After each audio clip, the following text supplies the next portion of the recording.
how do we practice finding the middle path in our daily lives? Oh. You don't need to find the middle path. Okay, but when you practice the Eightfold Path, which consisted of, you remember it, right? Yeah, of course. Okay, the first one is right view, right thinking, right Speech, right speech, right action, action, right livelihood, right livelihood, right effort, right mindfulness, and right concentration.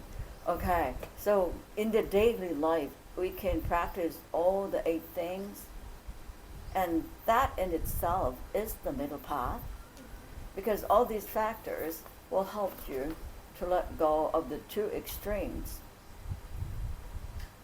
And then if you let go of this extreme and that extreme, then you're automatically in the middle.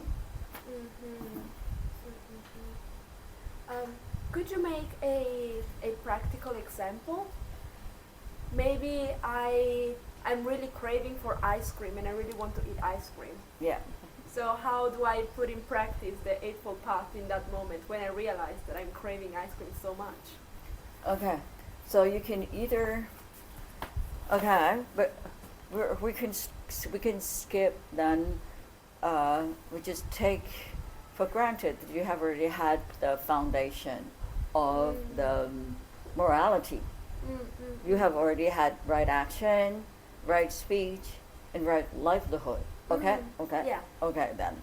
So the only thing that you have to cultivate is right thinking, right view, right concentration, right mindfulness. Okay, you can, first of all, you might start to think about the ice cream.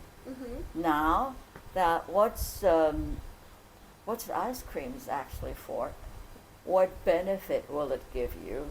You know, really think about it in the way that there are always 2 sides, beneficial and disadvantage. What are those 2 of the ice cream?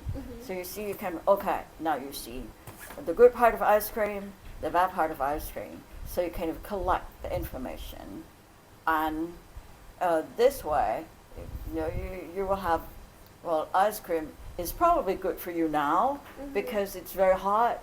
So then you can eat ice cream out of, you know, some good reason and not out of craving.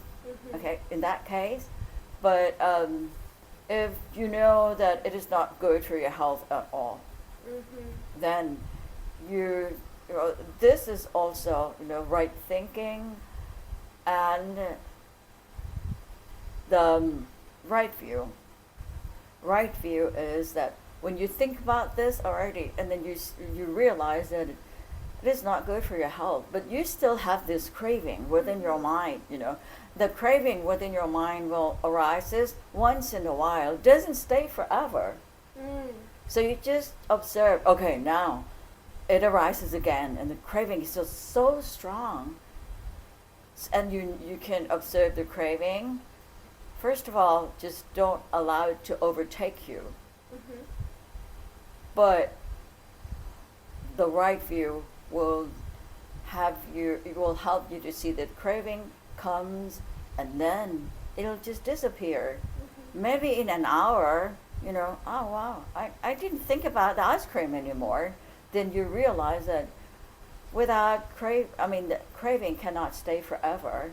It comes and it goes, so you don't need to follow it. So this is the right view, that you see that even it is the craving, you don't need to be dominated by it.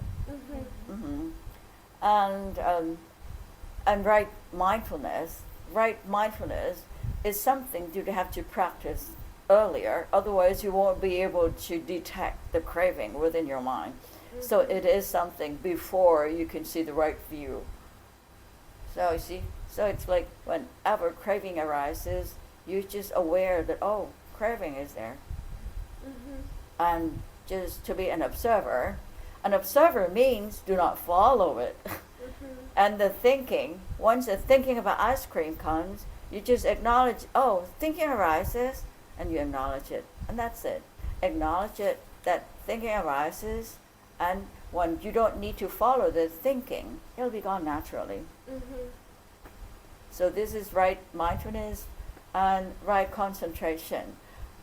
When the craving is so strong, you can switch to observe your breathing instead, or you can start to do something else which is more beneficial to you, like go planting something or read a very nice book, something like that, in order to get out of this idea of wanting to eat ice cream.